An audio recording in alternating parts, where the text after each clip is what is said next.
करतो ॲडजस्ट करतो। महाराष्ट्र प्रदेश काँग्रेस कमिटीच्या आदेशानुसार महाराष्ट्राचे प्रभारी के.सी. वेणुगोपालजी यांनी जो या ठिकाणी मीटिंग घेण्यासंबंधी सांगितलं आणि त्याचाच एक भाग म्हणून या ठिकाणी उस्मानाबाद जिल्हा काँग्रेस कमिटीचे अध्यक्ष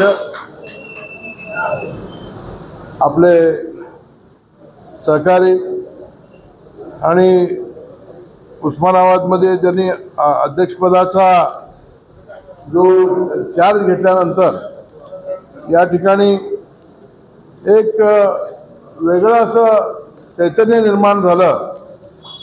अनेक संस्थेमध्ये काम करून त्यांनी काँग्रेस कमिटीला नावलौकिक मिळवून दिलेलं असे ते आपले धीरज भैया पाटीलजी। त्याचप्रमाणे या ठिकाणी उपस्थित राहून थोडक्यात आणि सुंदर असं मार्गदर्शन केलेले ज्येष्ठ सहकारी मित्र विश्वासअण्णा शिंदेजी। सुरुवातीला संपूर्ण उस्मानाबाद जिल्ह्याची परिस्थिती काय आहे आणि त्या अनुषंगानं आपल्याला 2 तालुके कशा पद्धतीने मिळून घ्यायचे आहेत आणि त्याच्यासाठी काय काय प्रयत्न करावा लागत आहे असं सविस्तर माहिती देणारे श्रीयुत राजाभाऊ शेरगाणेजी।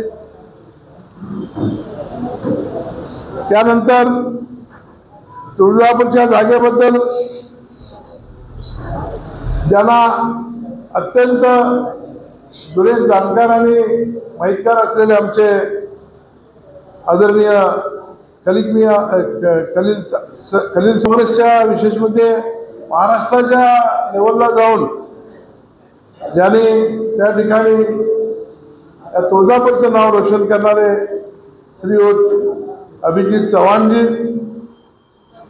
त्याचप्रमाणे नुकतंच तुळजापूर तालुक्याचं इन्चार्ज म्हणून ज्यांनी अध्यक्षपद मिळवलं आणि कलासासी आल्याबद्दल मी धीरज भैयांचं पण अभिनंदन करतो आणि त्यांचंही अभिनंदन करतो, कारण एक चांगला उत्साह असं तालुक्यात त्या निमित्तानं निर्माण झालेला आहे। त्याचबरोबर श्रीयुत उमरेजी, ज्योतिताई सपाटेजी, त्याचप्रमाणे प्रकाशदादाजी पाटीलजी,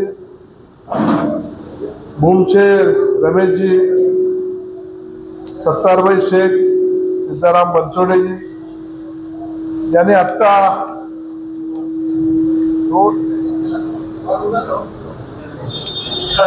ज्यांनी उमरगा तालुक्याच्या तलाव या ठिकाणी आणून दिलेला आहे की ठराव असा आहे की त्यांनी लोकसभेच्या विरोधी पक्षनेतेपदी राहुलजी गांधी यांचा अभिनंदनाचा ठराव केला आहे। ठराव क्रमांक 2, उमरगा लोहारा राखीव विधानसभा मतदारसंघ आजपर्यंत काँग्रेसने लढवला आहे।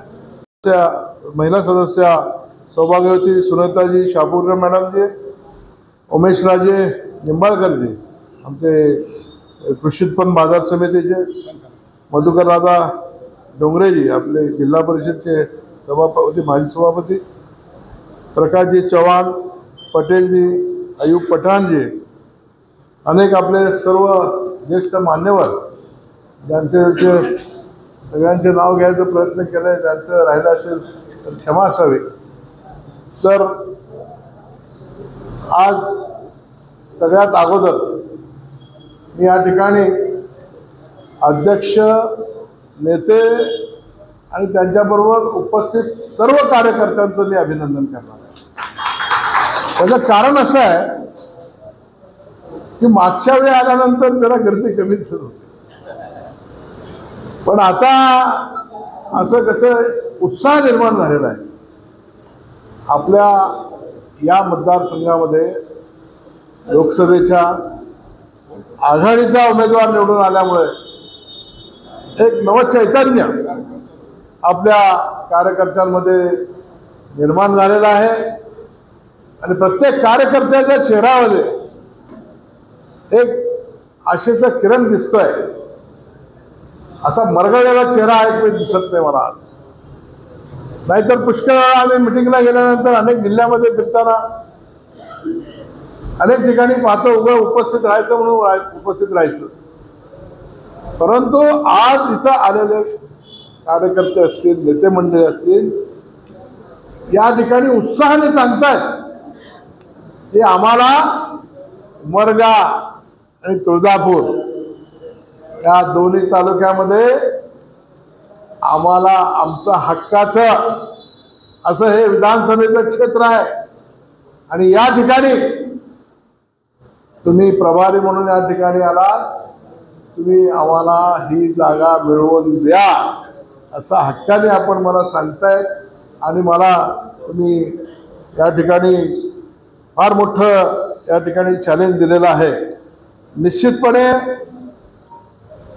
मी या ठिकाणी सांगू इच्छितो, होतंय काय, राजाभाऊनी बोललं भरपूर, अगदी खुपसून समाचार घेतला विरोधी पक्षाचा देखील.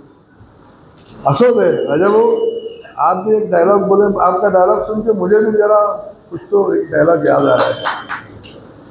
हम आह भरते हैं तो हो जाते हैं बदनाम, हम आह भरते हैं तो हो जाते हैं बदनाम, और कत्ल करते हैं तो चर्चे भी नहीं होते. परिस्थिती काँग्रेसची अशी आलेली आहे. अनेक लोक आपल्या पक्षाला अडचणीत आणण्याचा प्रयत्न केलेला आहे, परंतु आपण ती चर्चा करत बसायचं नाही. कारण चर्चा केलं तर काय होतं आपल्याला माहित आहे. फक्त बदनामी देते, त्याच्यातून बाहेर काय निघत नाही. आपण कार्यकर्ते, काम करणारे काँग्रेस पक्षाचे कार्यकर्ते राहुलजींच्या नेतृत्वाखाली, सोनीजी यांच्या नेतृत्वाखाली आणि प्रियांकाजींच्या नेतृत्वाखाली एक दैदिप्यमान असं यश, खरगे साहेबांच्या नेतृत्वाखाली दैदिप्यमान असं यश संपूर्ण देशामध्ये आता मिळालेलं आहे. अब की बार 400 पार म्हणणारे मोदीजी कुठे गेले? घाबरून बसलेत. पप्पू पप्पू पप्पू म्हणत होते, आता त्यांना टप्पू जायची पाळी आलेली आहे. मित्रांनो, साधी गोष्ट नाही आहे.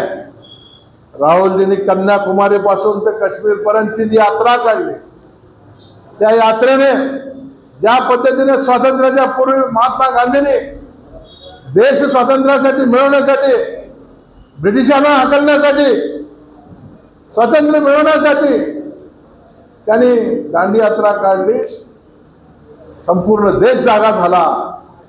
त्याच्यानंतर एवढी मोठी यात्रा राहुलजींनी काढली, संपूर्ण देशाला जागा केलं.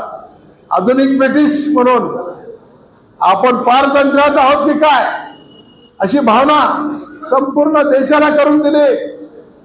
या देशातले अनेक धंदे जे गव्हर्नमेंटचे होते ते धंदे विकण्याचं काम त्यांनी केलं. मोदीजींनी फक्त पैसा पैसा पैसा, अदानी आणि अंबानी या दोघांनाच घेऊन यांनी काम केलं आणि अनेक लोकांना अनेक हजारो लाखो युवक बेरोजगार म्हणून आज फिरताना आपण बघतोय. महिलांना काय न्याय दिलं ते बघितलं आपण. महिलांवरचा अत्याचार वर्षभर वाढत चाललेला आहे. नोटाबंदीमुळे व्यवहार सगळं कोलमडलेला आहे. अनेक गोष्टी सांगण्यासारख्या आहेत.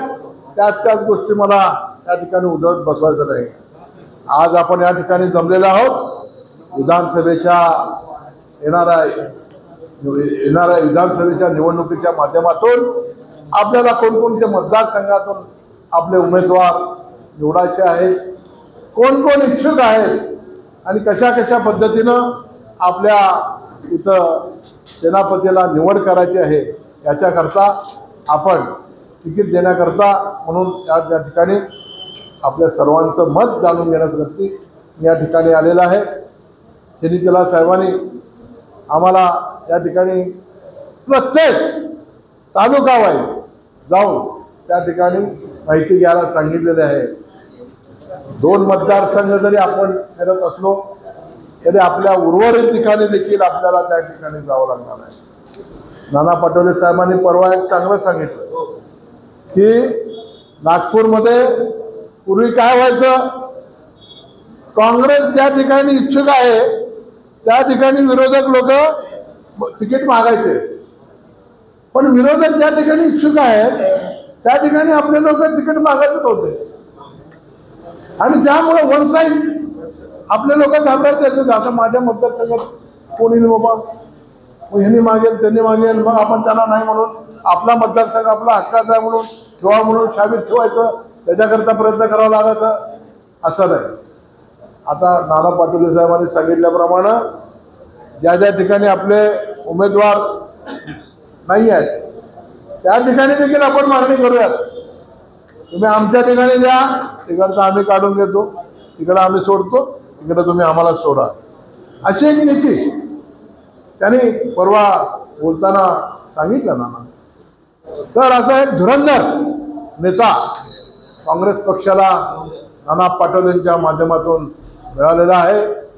बघा, महाराष्ट्रामध्ये ते एक सीट येणं मुश्किल होतं, त्या ठिकाणी 13+1 14 सीट त्या ठिकाणी निवडून आणलं. आता सांगलीच्या सीटबद्दल काय झालं राजाभाऊंनी सांगितलं, मला खोलात जायचं नाही आहे. तर आपण तयारीत राहायला पाहिजे. कोण जर आपल्याकडे डोळे जर त्या ठिकाणी तिरकी नजरने बघितलं राजाभाऊ तर पैलवान कसं आपला तयार असतो तसं आपण तयारीत राहायचं आहे. मी पूर्ण तुमच्या पाठीमागे आहे, फक्त तुम्ही सांगितलं पाहिजे की आपल्याला ही आता जसं तुम्ही बोललं की 2 जागा आपल्या हक्काच्या आहेत, निश्चितपणे या 2 जागा मिळवून देण्यासाठी मी प्रयत्न करणार आहे. कारण या दोन्ही जागा काँग्रेसच्या आपल्या हक्काच्या आहेत. म्हणतात ना, याद है तो आबाद है, भूल गए तो बर्बाद है. आपल्याला बर्बाद व्हायचं नाही, आपल्याला आपला मतदारसंघ सोडायचा नाही आहे. निश्चितपणे या मतदारसंघातून आपण काँग्रेसचे उमेदवार निवडून आणूयात. आणि आता जास्ती न बोलता मला माझ्या मतदारसंघ म्हणजे हा जो कार्यक्रम आदरणीय चंदीतला साहेबांनी दिल्याप्रमाणे आपले अध्यक्ष धीरज भाऊनी या ठिकाणी दिलेला आहे. 25 ते 30 जुलै ब्लॉक स्तरावर ब्लॉक काँग्रेस कमिटी कार्यकारिणी, ब्लॉकमधील जिल्हा पदाधिकारी व जिल्हा प्रभारी यांच्यासोबत बैठक घेतली जाईल. तर हा कार्यक्रम 25 ते 30च्या दरम्यान आपले अध्यक्ष आपल्या ब्लॉक समितीच्या अध्यक्षांना त्या ठिकाणी कळवतील आणि त्या पद्धतीने मी त्या ठिकाणी येऊन जाईल. आणि त्यानंतर 1 ते 10 ऑगस्ट जिल्हास्तरीय जिल्ह्यातील बूथ कमिट्या व BLA यांची बैठक त्या ठिकाणी आयोजित करणार आहेत. आपण या सर्व गोष्टींसाठी अध्यक्षांना सहकार्य करावे. त्यानंतर 5 ते 15 ऑगस्ट जिल्हा स्तरावर जिल्ह्यातील आघाडी संघटना विभाग व सेल यांची देखील बैठक घेतली जाणार आहे. आता निवडणुका लवकरच लागणार आहेत. मी आपल्या सर्वांना कळकळीची विनंती करतो की आपण सगळ्या गोष्टी बाजूला ठेवून, सगळे आपापसातले मतभेद बाजूला ठेवून, आत्ता आमचे अलोरे साहेबांनी सांगितलं की पक्षाने जो उमेदवार देईल तो आम्ही निवडून आणू. अत्यंत चांगलं त्यांनी सूचक वाक्य या ठिकाणी बोललं आणि शिंदेदादांनी देखील चांगलं या ठिकाणी थोडक्यात आणि फार चांगल्या पद्धतीनं आपल्या सर्वांना मार्गदर्शन केलेलं आहे. तर निश्चितपणे आपण सुज्ञ आहात. काँग्रेस पक्षाचा कार्यकर्ता हा नेहमी जागरूक असा कार्यकर्ता राहिलेला आहे. ठीक आहे, मध्यंतरीच्या काळात काही गोष्टी घडल्या असतील, आपण विसरून जाऊन परत एकदा नव्या उमेदीने आपण कामाला लागूयात आणि येणाऱ्या विधानसभेमध्ये आपल्या ज्या ज्या ठिकाणी काँग्रेस पक्षाचे उमेदवार देतील त्या त्या लोकांना आपण निवडून आणायच्या दृष्टिकोनातून प्रयत्न करूयात एवढंच आजच्या ठिकाणी सांगून माझे 2 शब्द संपवतो. जय हिंद, जय महाराष्ट्र.